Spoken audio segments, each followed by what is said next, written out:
Naxxramas was part of a growing trend in the early history of the raids of World of Warcraft, where complexity intermingled with canon in ways to create confounding and engaging raid content. This also lent to the growing legend of World of Warcraft at the time about dungeons that nobody ever saw because it's only for the elite.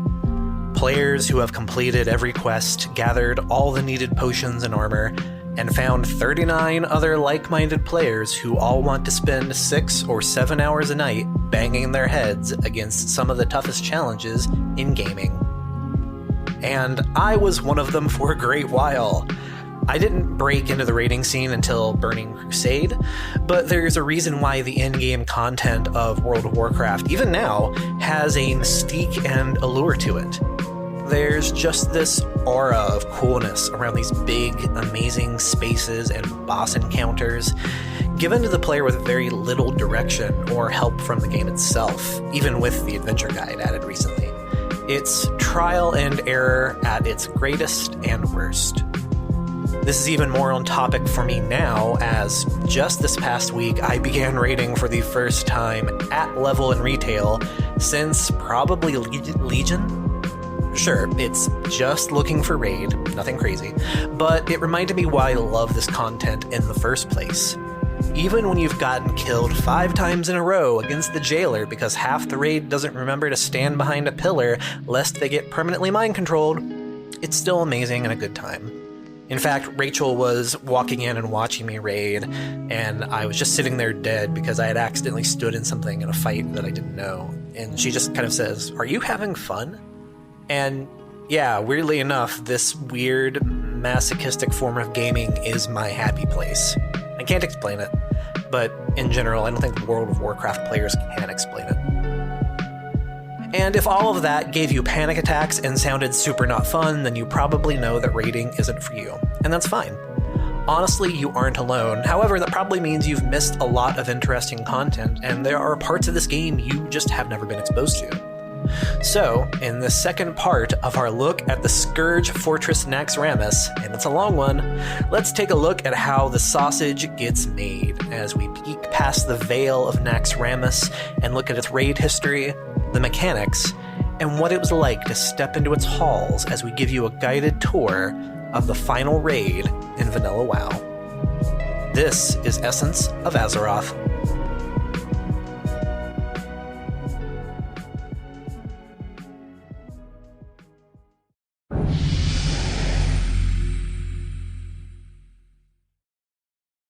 And now, the scene from a late voice chat in 2006. Oh, okay. Is everyone here? I don't know how many times I have to tell everyone that the raid night info is on the forum, and it's always the same. 7 p.m. Eastern Time. Have your mats, have your gear, and either get over to the Summon Stone or PM the Warlock when you're set so we can get going. We only cleared to the Arachnid Quarter last night, and I would really like to get further along than the rest of the server for once. Hey, don't start yet. I gotta run to the bathroom. Yeah, but what if we're in Central Time? What do you mean? I'm in Central Time, so what about me? Yeah, Valara, I know your Central Time, but that doesn't mean the time changes. It's 6 p.m. for you. Hey guys, I found a voice mod for Ventrilo. Check this out.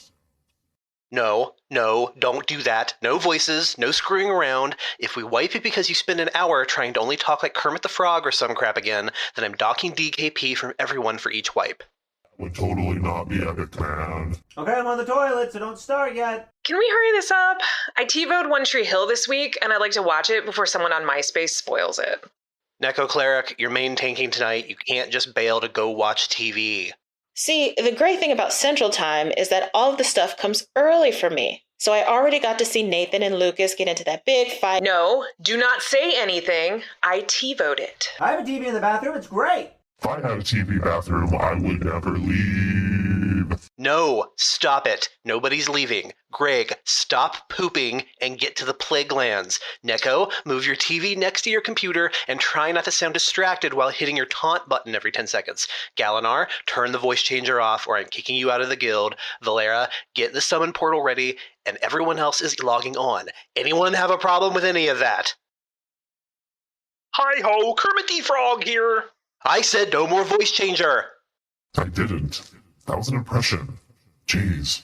That was pretty good. Do you even know how heavy TVs are? Hey, I don't have any nature resist gear. Is that going to be a problem? I'm done. I quit. I swear to God, this kind of thing never happened in EverQuest. For the purposes of talking about Naxxramas, it will be in the context of the Wrath of the Lich King version that was the introductory raid to that expansion's in-game content. Why? Well, I actually played that version at level and at retail. However, there are some noted differences between the two, and we will highlight them as needed. Starting with the obvious and biggest, original Nax was hella hard, yo. How hard? And why? Well, tuning and numbers are the biggest culprits, as it was still a 40-man raid with damage numbers and damage resistance needs that are turned up to 11. To give you an idea of just how strong the mobs and bosses in OG Nax were, even in Burning Crusade, it still took 20 to 30 raid-geared players to get a clear. Seeing as it was the last 40-man raid ever, and designed that way, I think it makes sense that the numbers on this raid were just turned up a tad too high. But the other thing that made original Nax difficult was the gear requirements. Multiple bosses require each party member to either have nature, shadow, or frost resist gear to combat the massive amount of damage coming in, often in the form of damage over time spells or an aura. Saffron, for example, was almost impossible without great healers and everyone in frost resist gear to combat his frost aura dot, which did 600 damage every 1 second if you were within 100 yards of the boss, which you were, at all times. These resistances and damage numbers were balanced much better in the 20 and 10-man versions of the Raid and Wrath, but also by this point, spell-specific resist gear was a thing of the past, and in general, players had more armor and self-helping cooldowns to mitigate the damage from spells like Frost Aura. Looking at you, Death Knights, with your ability to heal 35% of your damage dealt every 6 seconds. The toughest fights in Nax, however, and the reason why the raid gained a reputation, all stem from boss encounters with non-fight mechanics, meaning that they weren't just tank and spank encounters where everyone blows all their spells and cooldowns and hopes they don't die. Specifically, Thaddeus, Lotheb, Resuvius, and Gothic the Harvester all required every player in the group to be on their toes, do specific things, and sometimes be separated into groups within the raid to accomplish goals. This is probably yet another reason why the original Nax was so hard to coordinate and complete. So we've got to start somewhere, and let us venture forth into the dark halls of Naxxramas on our first tour stop, the Arachnic Quarter, home of the Cult of the Damned, slow effects galore, and a giant spider boss that was a pretty good check for if your group was going to be able to cut it in the rest of the dungeon.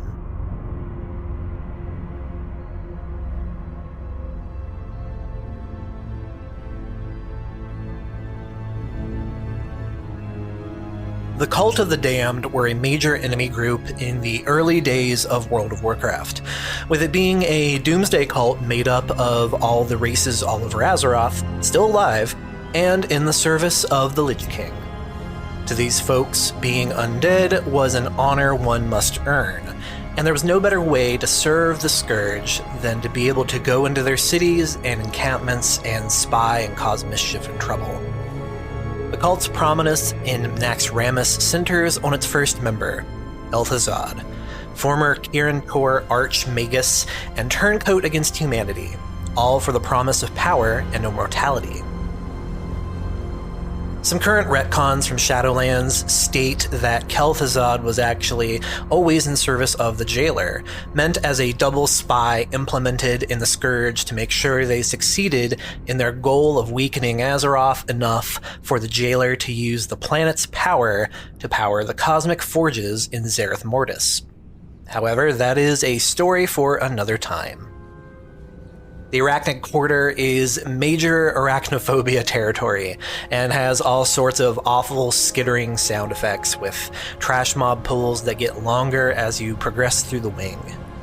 It's actually a short distance between the start of the wing and our first boss of Nax, Anubra Khan, Crypt Lord and one of the most loyal servants of Anu Barak.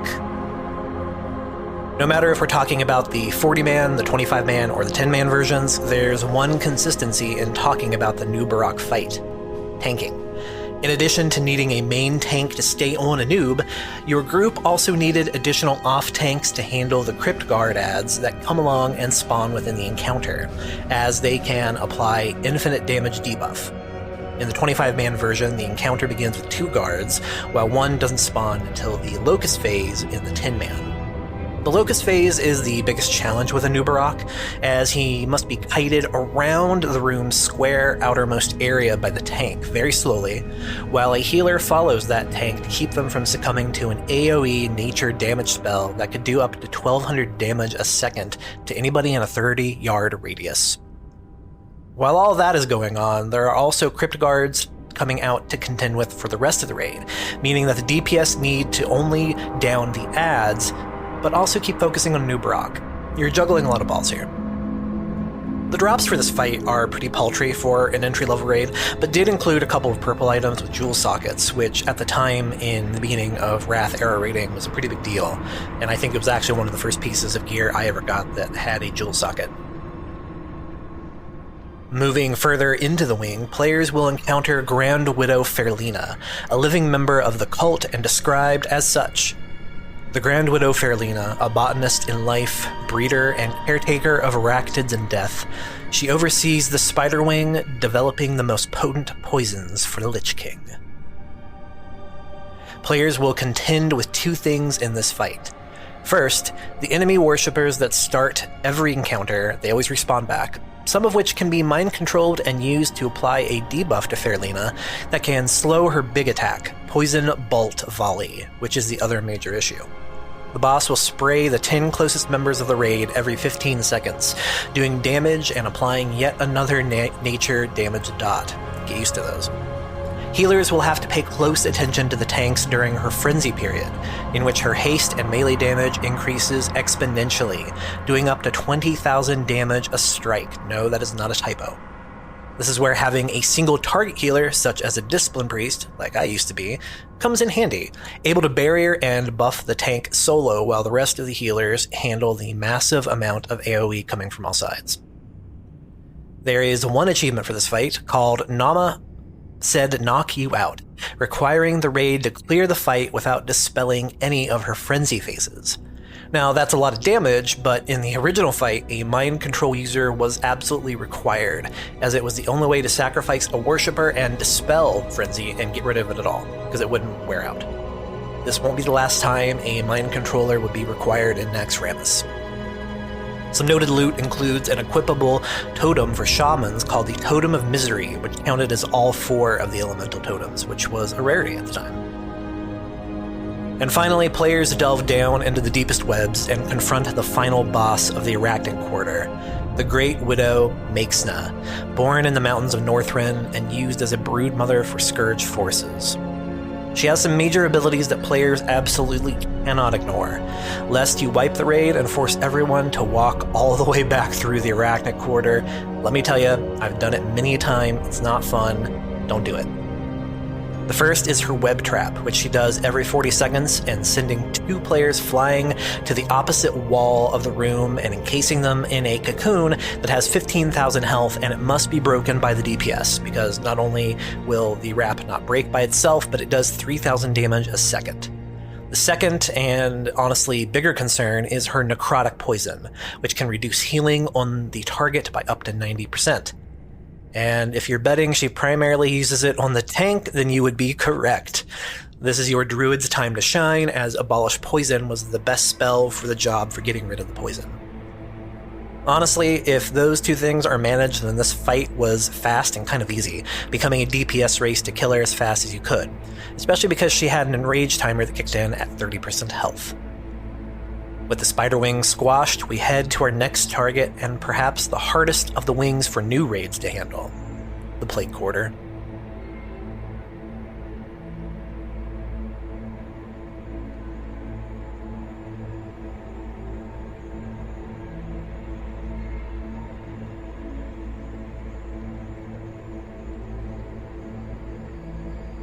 While the Plague Quarter amps up the difficulty from the last wing, the rewards are also greater.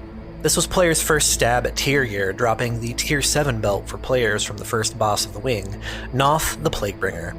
Another former mage of the Kirin Tor, Noth actually started to feel the weight of his work for the Scourge, and after all of that started beginning to happen, the Lich King froze his heart solid, becoming more undead than not in the process. Noth is a simple, if not annoying, fight for the simple fact that the raid is essentially just killing continually spawning skeletons while waiting for Noth to teleport down from his balcony and become targetable. In the process, the raid is also in dire need of mages and druids to dispel Noth's overall spell off of the raid, lest it spreads and wipes the group with a massive amount of damage. Managing the adds is top priority here, along with positioning off tanks on the skeleton piles so the plagued warriors can be aggroed immediately. Noth will also drop his aggro by blinking across the room, meaning that the main tank will have to keep careful watch on their threat and make sure that a DPS doesn't accidentally pull aggro.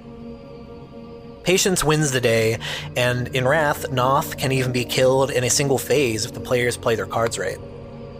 Rewarded with a potential Tier 7 belt drop, or Tier 3 if we're talking about OG Nax, the group moves on to the great dance hall of Hagen the Unclean.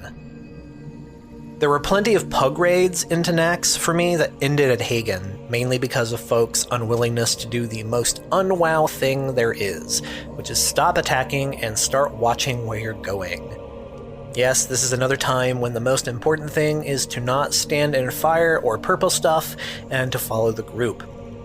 Hagen is the creator of the Scourge Plague, so as such, the group needed plenty of priests, pallies, and shamans to dispel and remove diseases. But before you can even get into the dance, you have to go through the tunnel. The Bat Tunnel.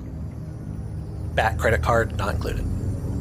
The room before the boss will consistently spawn groups of bats that players will have to run through, meaning even more so that the group needs to be talking and aware of what is going on. Many a time raids have wiped on Hagen, then wiped again because people just started running forward and forgot about the bats. However, once you're all past that, the Hagen fight is a simple yet technical encounter that requires the entire raid to move from platform to platform, avoiding the exploding walls of slime that come up from the ground. Hence the name, the Hagen Dance. Each dance phase lasts 45 seconds and is a test as to whether or not your group can pay attention. Those that are not are punished with heavy damage and a debuff that reduces your overall health by 50%. Not fun. On top of all of that, Hagen will also do mana burn attacks on your casters and remove mana, meaning that having the likes of a Shadow Priest who can generate raid mana becomes all the more important. And yes, that actually used to be a thing. Believe it or not, mana didn't just feel like a never-ending supply. You had to fight really hard to keep your mana and really watch your spells back in the day. You know, back in my day. So you know what sucks about raiding? Getting healed. So I think for the next fight and final encounter of the Plague Quarter, we're just going to knock that crap off. No more healing. Lothab demands it. You heard right, don't expect a lot of heals during this final encounter, as Lothab has the ability to turn off 100% of healing for 17 seconds, and casts that ability on the entire raid every 20 seconds. If your math is better than mine, then you'll see that leaves only a 3-second window for the healers to get off their biggest spells on the entire raid. And if you're thinking that seems unfair, be glad we aren't talking about the vanilla version, in which players could only cast a single healing spell every 60 seconds. Now, while Lothab doesn't do a lot of damage, he has a ton of health and an rage timer that wipes the raid at 12 minutes in no matter what. So this is a literal DPS race. Luckily, spores drop around the field that give players a 50% crit chance increase, as well as removing all of their threat from their attacks. Clear this big mold infestation, and players are rewarded with Tier 7 legs, which they will need in order to get through our next wing, the Military Quarter.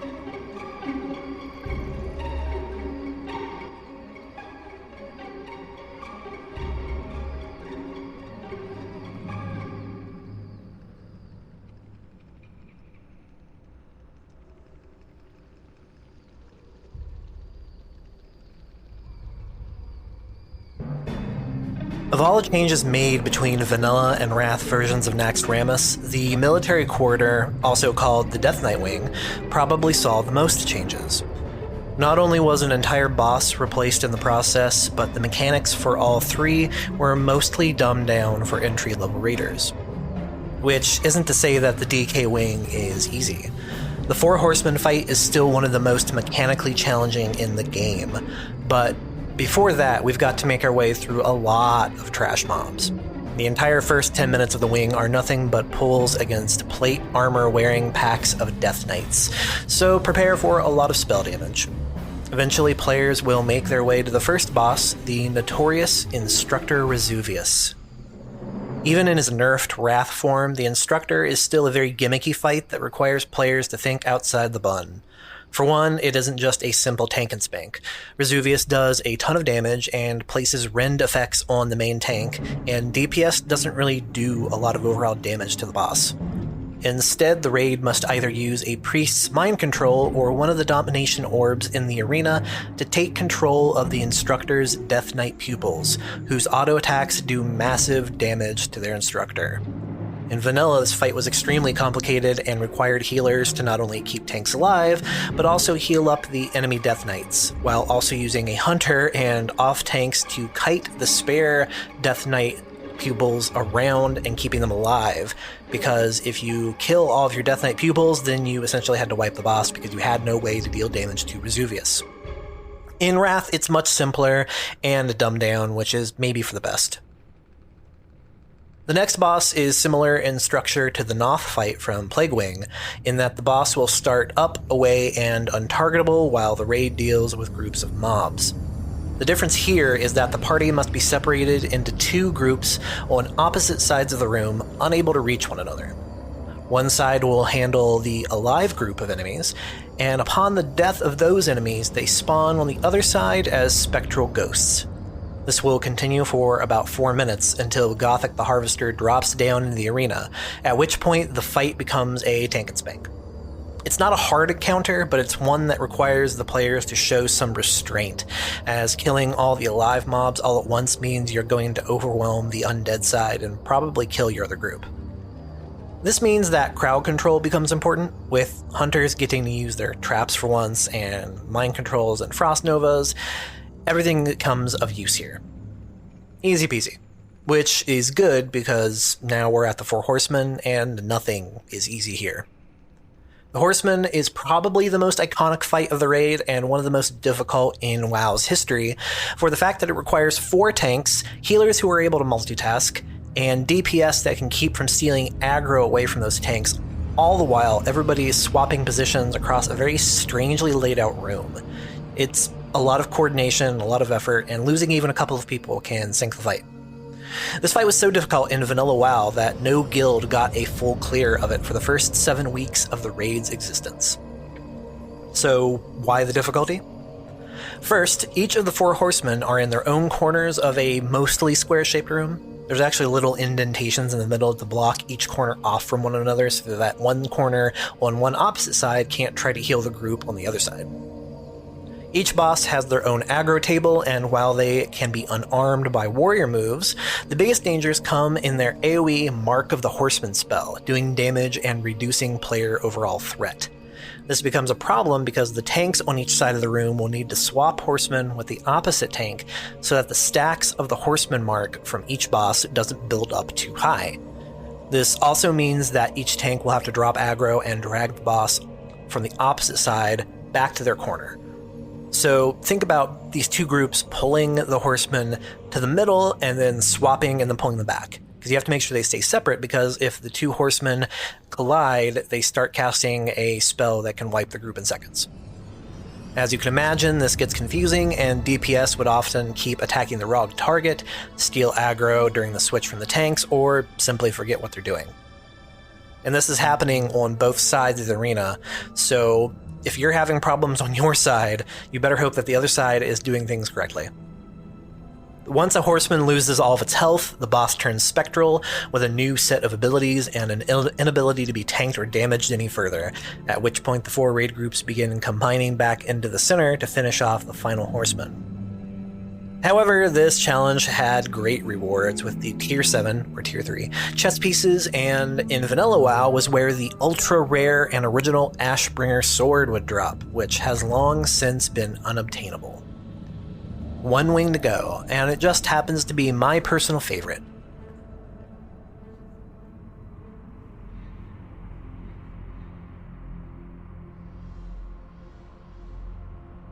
The A-bomb wing is often the final quarter to be cleared, as it presents the biggest challenges in DPS, coordination, and active listening skills. Enemies hit hard, the floor is made of green lava, and it even requires some jumping and platforming abilities. It's the only wing with more than 3 bosses also. So no time to waste, let's go see Patchwork. The first boss has a lengthy lead-up with multiple rooms full of poison aura abominations and an ooze-covered floor that does damage over time. Once you clear to the first area where Patchwork is located, it's important to note the river of goo in the boss room. Players will have to jump over this thing, and it wasn't uncommon to watch a whole bunch of raiders die because they weren't paying attention. Patchwork is pure and simple a gear check, a DPS race meant to determine if your raid is powerful enough to even clear Saffron and KT. He has a short enrage timer at 6 minutes and has the ability to give casters and DPS an extreme amount of threat through his Hateful Strike ability, meaning it was very easy to pull aggro from your tank without realizing it. And I'm looking at you, hunters and mages. Not to mention that, on top of all of this, he is untauntable once that enrage kicks in. It's not a hard fight, but one of the first that required a threat meter tracker like the one found in Deadly Boss mods. Fun fact, Patchwork is a reference to a raid boss from EverQuest called the Avatar of War, which is also the nickname of Patchwork. That boss even had the same Hateful Strike ability.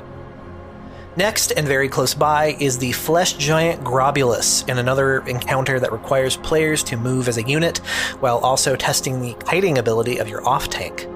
The big guy will drop poison clouds across the arena every 15 seconds that also expand after 75 seconds, meaning that you kind of had to lead Grobulus around the very large arena floor and keeping sure that plenty of room is available for the raid to stay alive.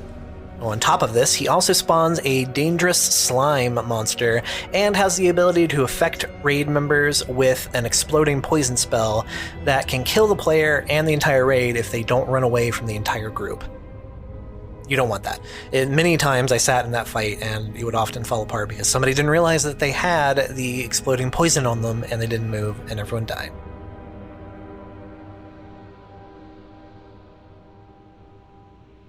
Up next is a sort of gimmick fight and a test as to whether or not your hunters know how to kite a taunted enemy.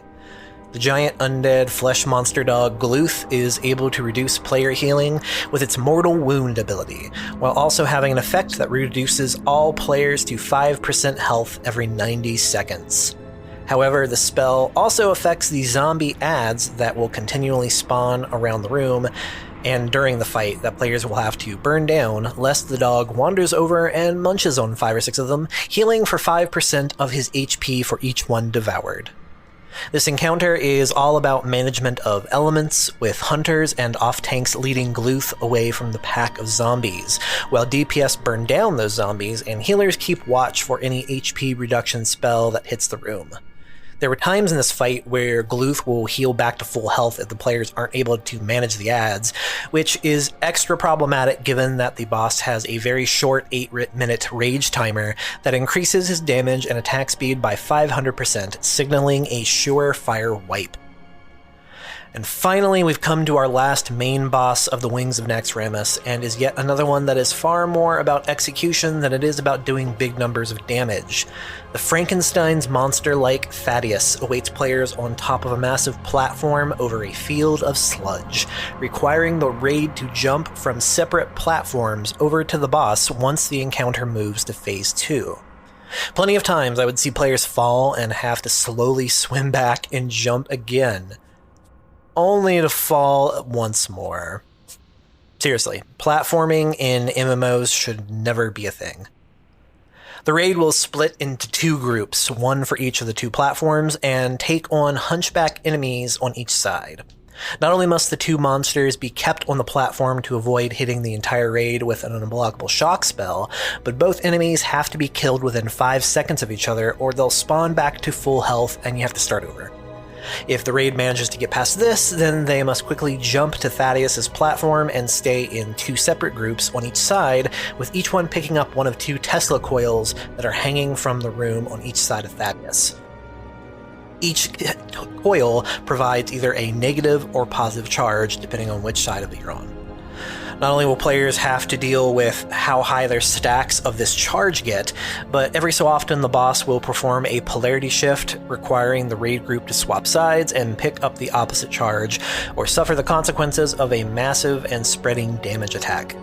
On the plus side, your stacks also gave you a damage increase, so it was kind of this give and take to see how far you can get the stacks up before you have to absolutely switch. This continues over and over until Thaddeus is down, and players head back to the center of Naxxramas to go upstairs and meet Saffron, the second major dragon raid boss of World of Warcraft, third if you're counting Neltharion, and a test of whether or not players can pay attention to debuffs.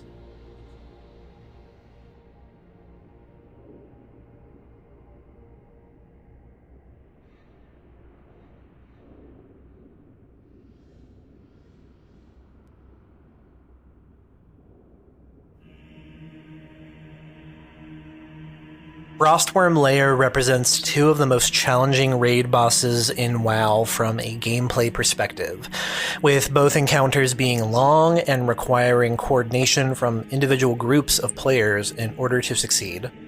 First is the undead blue dragon Saffron, killed by Arthas in the Northrend campaign and resurrected to guard the throne room of Kel'Thuzad. Saffron is not only a dragon boss fight and as such requires players to remember the golden rule of don't stand in front or behind. Kind of like a horse, I guess? I don't know. The tank will get cleaved and anyone behind the dragon gets hit with a tail swipe. In addition to this, the thing that makes Saffron so difficult is his Frost Aura, which hits everyone in the raid for 2,000 damage every 2 seconds. Success in this fight requires your healers to have their heads on a swivel, while also assigning each healer a specific group of players to focus on healing, while also putting a healer dedicated to the tanks.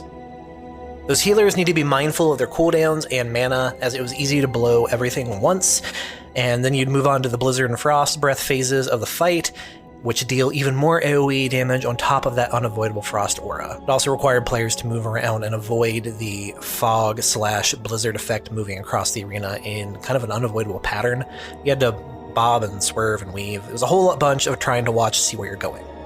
And as you can imagine, this is why so much frost-resist gear was required to even consider clearing this fight back in vanilla. And in addition, sorry, Frostmage players, I hope you weren't trying to play Frost Spec at all, because Saffron is completely immune to Frost spells in vanilla and was extremely resistant to them in Wrath. So much that whenever I ran my Frost Death Knight solo through Nax here recently on the 25-man version, just to do it for fun, actually ran into trouble and had to switch to Unholy, and it was at that point that I discovered, like, oh no, Unholy Spec is so much better than Frost now that it's not even close. But that's fine. Nobody plays a Frost Mage anyways. One final challenge remains down the long and winding halls of Naxxramas and into the octagonal throne room of the Arch-Lich Kel'Thuzad, ready to receive his guests and invite a whole party of undead monsters to the gathering, which must be contended with before KT even bothers to join the fight. The Kel'Thuzad fight is one that I hold dear, as it was my first time ever raiding as a tank. We had a tank that had to drop out for the last fight. We'd already been in there for 3 hours. We just wanted to get it done. So I said, yeah, sure, how hard could tanking be? He said in his Frost Spec. You know, back in the day when Frost Spec Death Knights could actually tank.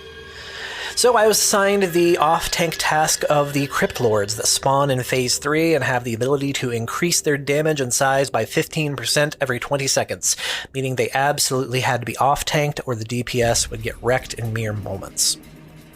But before all of that, players will form a circle in the middle and fend off what feels like an unending wave of skeletons, abominations, and banshees while KT watches in the corner like some kind of weirdo. At the 4-minute mark, the timer goes off and the Lich engages the fight. And in a funny moment of accuracy, essentially KT has all the skills that he has in the MOBA Heroes of the Storm. Shadow Fissures explode on the ground, KT is able to chain enemies together, and in this case, mind controls up to 3 people, who also have the ability to heal Kael'thasad immediately. In one funny example, I once saw a Blood Death Knight get mind controlled. Their blood tap went off and healed Kael'thasad for something like 30,000 health. If the raid survives all of this, then it moves on to the final phase with 4 Crypt Lords hitting the arena and requiring a tank on every single one of them in order to keep the main tank alive long enough to survive the frost damage assault and sending KT spiraling off to the Shadowlands. Naxxramas will always hold a special place in my heart for being the raid where I learned to tank, but it also retains an aura of mystery and coolness that makes it something fascinating to behold even today. I doubt we'll ever see another raid quite like Nax, both in difficulty and in variety of design and scope. And if you've never stepped through the halls of Naxxramas, I suggest you load up a max level tune and go solo for yourself for a good time. And maybe listen to a podcast while you're doing it. Thank you for joining me on what is surely the longest episode of this podcast to date. Want to join the official Essence of Azeroth Discord channel? Send us a message on Facebook, Instagram, TikTok, or Twitter to get the link. Also consider donating to the creation of Essence of Azeroth on our Anchor.fm page. Anything you give would be lovely. Next time on Essence of Azeroth, the theology episode, maybe? Is this just a running joke at this point? I swear I have a script written, I promise. Until next time, take care of one another, and remember to equip that nature resist gear. See ya.